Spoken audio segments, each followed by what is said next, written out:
ಸಾಂಪ್ರದಾಯಿಕ ಪದ್ಧತಿಗೆ ಜೋತು ಬೀಳದೆ ಆಧುನಿಕ ತಂತ್ರಜ್ಞಾನ ಅಳವಡಿಸಿಕೊಂಡಾಗ ಮಾತ್ರ ಕೃಷಿಯನ್ನ ಲಾಭದಾಯಕವಾಗಿಸಿಕೊಳ್ಳಲು ಸಾಧ್ಯ ಎಂದು ರಾಜ್ಯೋತ್ಸವ ಪ್ರಶಸ್ತಿ ವಿಜೇತ ಪ್ರಗತಿಪರ ಕೃಷಿಕ ಎಂಸಿ ರಂಗಸ್ವಾಮಿ ತಿಳಿಸಿದರು.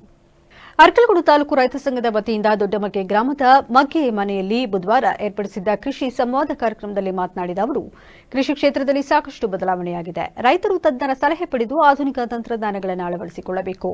ಮಿಶ್ರ ಪದ್ಧತಿ ಬೇಸಾಯ ಕ್ರಮದಿಂದ ನಷ್ಟವನ್ನು ಕಡಿಮೆ ಮಾಡಿಕೊಳ್ಳಬಹುದು. ಹೈನುಗಾರಿಕೆಯು ರೈತರ ಆದಾಯದ ಮೂಲವಾಗಿದ್ದು, ಇದರ ಬಗ್ಗೆ ಹೆಚ್ಚಿನ ಆಸಕ್ತಿ ವಹಿಸಿದರೆ ಲಾಭ ಹೆಚ್ಚಾಗುತ್ತದೆ ಎಂದರು.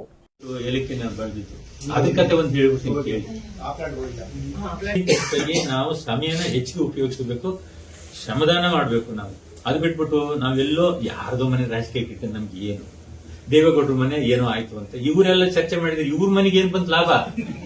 ಸುಮ್ನೆ ಅದೆಲ್ಲ ಅದನ್ನ ಬಿಟ್ಬಿಡ್ಬೇಕು. ಇನ್ನೊಬ್ಬರ ಮನೆ ಸುದ್ದಿ ಬಿಟ್ಬಿಟ್ಟು ನಮ್ಮನೆ ವಿಚಾರ ನಾವು ಮಾತಾಡ್ಕೊಂಡು ನಮ್ಮ ಕೆಲಸ ಏನಿದೆ, ನಮ್ಮ ಮಕ್ಕಳು ವಿದ್ಯಾವಂತರಾಗ್ತಾ ಇದಾರೋ, ನಮ್ಮ ಮನೆ ಸಂಸಾರ ಏನಾಗ್ತಾ ಇದೆ, ನಂದು ಬ್ಯಾಂಕ್ ಬ್ಯಾಲೆನ್ಸ್ ಎಷ್ಟಿದೆ, ಮುಂದೆ ಯಾವ ಬೆಳೆ ಮಾಡಬೇಕು, ಯಾವ ಬೆಳೆ ಮಾಡಿದ್ರೆ.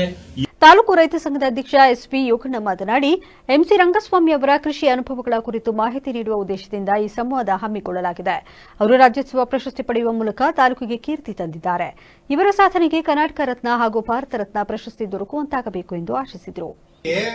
ಯಾವುದೇ ಮುಗ್ದಾರ ಯಾವುದೇ ಹಗ್ಗ ಸಹಾಯ ಇಲ್ಲದೆ ಮಣ್ಣಿನ ಮೇಲೆ ಮಲಗಿಸಿ ನ್ಯಾಚುರಲ್ ಆಗಿ ಅವೇನಿರ್ಬೇಕು ಆ ತರ ಮಾಡ್ಲಿಕ್ಕೆ 10 ಎಕರೆನಲ್ಲಿ ಶೆಡ್ ನಿರ್ಮಾಣ ಮಾಡಿರ್ತಾರೆ.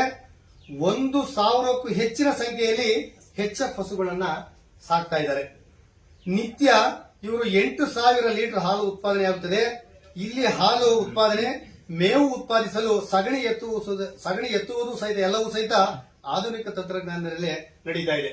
ನಾವೆಲ್ಲ ಸಗಣಿ ಎತ್ತಲಿಕ್ಕೆ ಇದು ಮಾಡ್ಲಿಕ್ಕೆ ಬೇರೆ ಬೇರೆ ತರದಲ್ಲಿ ಇವರು ಯಂತ್ರಗಳ ಮೂಲಕನೇ ಸಗಣಿ ಎತ್ತುವಂಥದ್ದು, ಮಣ್ಣು ತೆಗೆಯುವಂಥದ್ದು ಅಂತ ಹಾಲು ಉತ್ಪಾದನಾ ಘಟಕವನ್ನು ಸಹಿತ ಆರಂಭಿಸಿದ್ದಾರೆ. ನೀವು ನೋಡಿದ್ರೆ ಈಗಾಗಲೇ ಅಲ್ಲಿಂದ ಸ್ಟೋರ್ ಮಾಡಿದಂತ ಕರೆದಂತ ಹಾಲನ್ನ ಇಲ್ಲಿಗೆ ಬಂದು ಅದನ್ನ ಇದು ಮಾಡುವಂಥದ್ದು.